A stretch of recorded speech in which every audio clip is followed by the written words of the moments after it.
Assalamualaikum warahmatullahi wabarakatuh. Selamat datang kembali di Rio Hotspot Channel. Pertama, kita akan bahas soal Nadeo Argawinata yang kena kartu merah. Kalau kartu merahnya sih udah bener ya, sebab dalam aturan FIFA itu kiper memegang atau menyentuh bola dengan sengaja di luar kotak penalti itu memang hukumannya nggak ada ampun, langsung kartu merah. Kecuali dia ini nggak sengaja, itu baru kartu kuning. Jadi di sini kalau wasit cuma ngasih kartu kuning itu baru aneh. Untungnya aja ada VAR. Jadi seorang kiper itu memang dikasih kebebasan boleh memegang bola asal di dalam kotak penalti. Kalau di luar kotak penalti ya nggak ada ampun ya.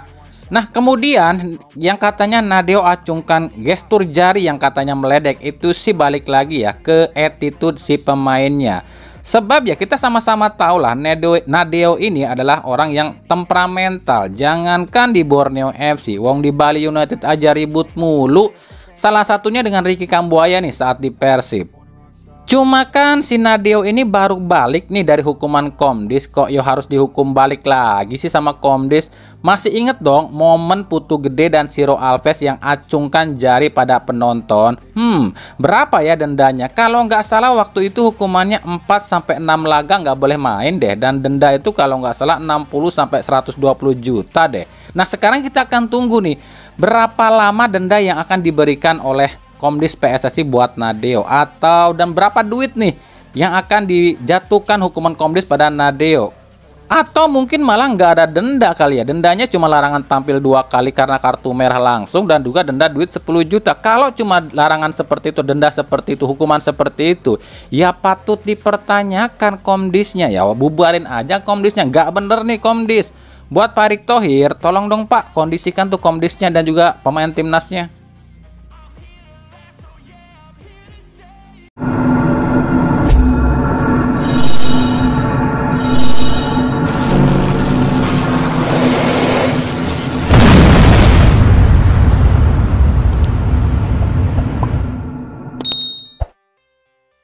Yang kedua kita akan komentari yang lagi rame nih, mantan dubes Indonesia untuk Polandia, Peter Gonta, yang nulis katanya sih dia ini malu nih ngelihat timnas sekarang yang dipenuhi pemain dari negara penjajah.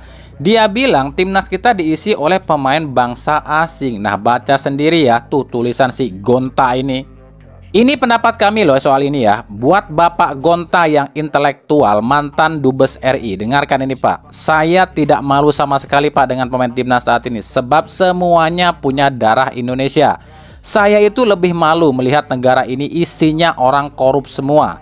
Saya lebih malu ketika timnas diisi para pemain titipan yang justru menghancurkan prestasi timnas.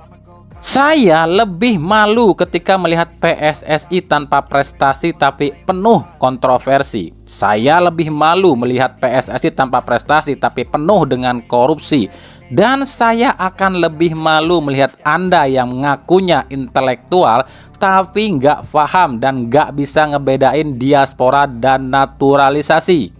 Dan tentu saya akan lebih malu melihat warga Indonesia yang bukannya mendukung kemajuan timnasnya malah sibuk nyinyirin demi urusan pribadi. Camkan itu Pak Gonta ya. Dulu ketika timnas Indonesia ini terpuruk, kemana Anda? Kenapa Anda nggak berkomentar? Kenapa setelah timnas mulai berprestasi kok Anda koar-koar? Ada maksud apa?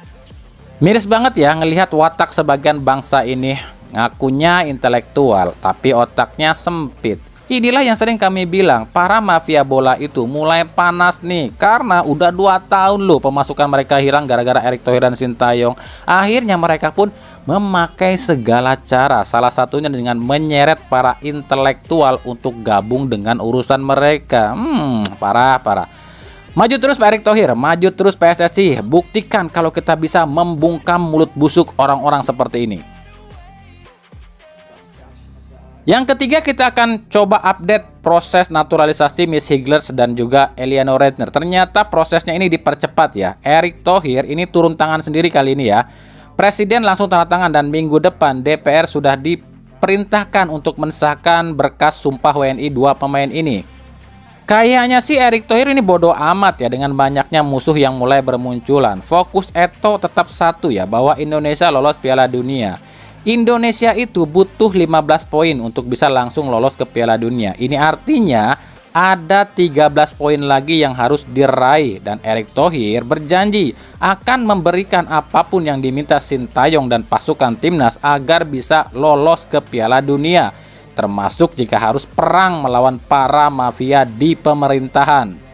Khusus untuk striker, Erick Thohir saat ini tengah menggenjot Vardy Bahdim untuk bisa secepatnya mencarikan striker untuk timnas. Selain Joel Piroe, ada sejumlah nama yang tengah diseleksi oleh Vardy Bahdim, seperti Miliano Jonathans, Adam Attahili, Igor Sanders, Yoram van der Veen, Brion Menzo, dan lain-lain. Tentunya selain Mauro Zylstra, Tim Watering, dan lain-lain. Ya, semoga saja segera mendapatkan striker untuk timnas ya.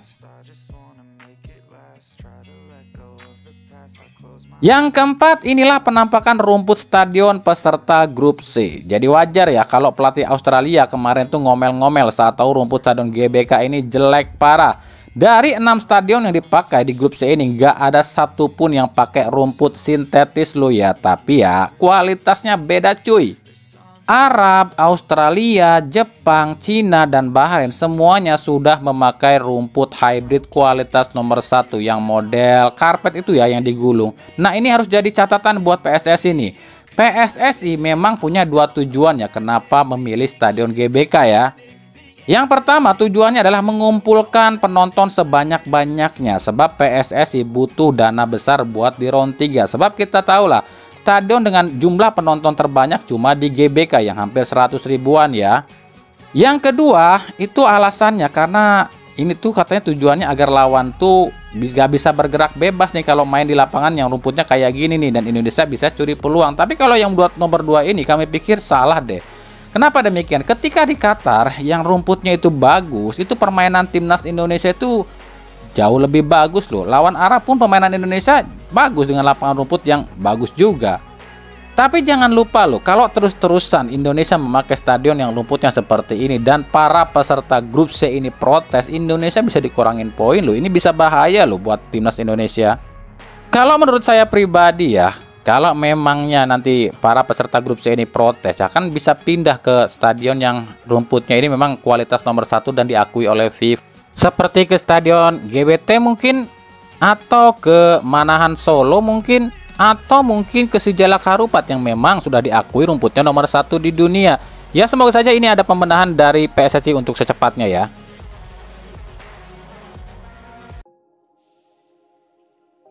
Dari Persib Bandung, kami nggak banyak komentar saat ini ya buat Persib Bandung. Silahkan dengar sendiri ucapan dari Boyan Hodak soal pemain-pemain yang lagi dikritik di Persib saat ini. Look, it's always like that, and you know, like this was, if you remember last year when I signed Kevin. Oh, why Sato go? Why you sign Kevin? We don't need now Kevin hero, Kevin champion, Kevin king. Now the same thing was, if you remember, Stefano. Why Stefano? Madinda better, Madinda. Then after this now Stefano king. Oh, why Stefano? Stefano didn't want to stay. We want him to stay, but he didn't want. Stefano had one family issue, and he even the money that we were offering was almost there. You know, there was not much about money, but he just because of family problem he didn't want to go, and he doesn't want to leave Italy. So it's like that. So Tyron came because Tyron was our player. He has in the contract clause, if we are champions, he automatically extend the contract. So this is why he stayed. So this was the issue, and as I said, hey, Malson, need to talk to him to see what is the problem, what he feel, and sometimes, you know, especially strikers are a little bit sensitive. Jadi intinya ya tungguin aja lah dan serahin aja ke Hodak. Ya siapa tahu kedepannya bisa lebih baik. Tapi kenapa ya cuma Mailson 5 ini yang nggak dibelain sama Hodak? Dan kita pun nggak tahu nih apa yang akan Hodak lakuin untuk Mailson. Yang pasti memang ya Hodak ini sejauh ini ya udah terbukti sih ngerubah pemain yang tadinya biasa aja jadi bagus sih. Contoh ya Levi Madinda ini jadi bagus di Persib, sedangkan ketika keluar dari Persib sekarang kan jelek lagi. Stefano Beltrame pun demikian, yang tadinya jeblok malah jadi bagus. Ya siapa tahu ke depannya Coach Jan, Mailson ini bisa ya seperti yang udah-udah. Sebab ya Hodak pun mungkin mikirnya gini lah, kalau pemain itu nggak bisa dirubah sama dia ya dia juga pasti akan ngelepas lah. Jadi ya tungguin aja kalau soal itu.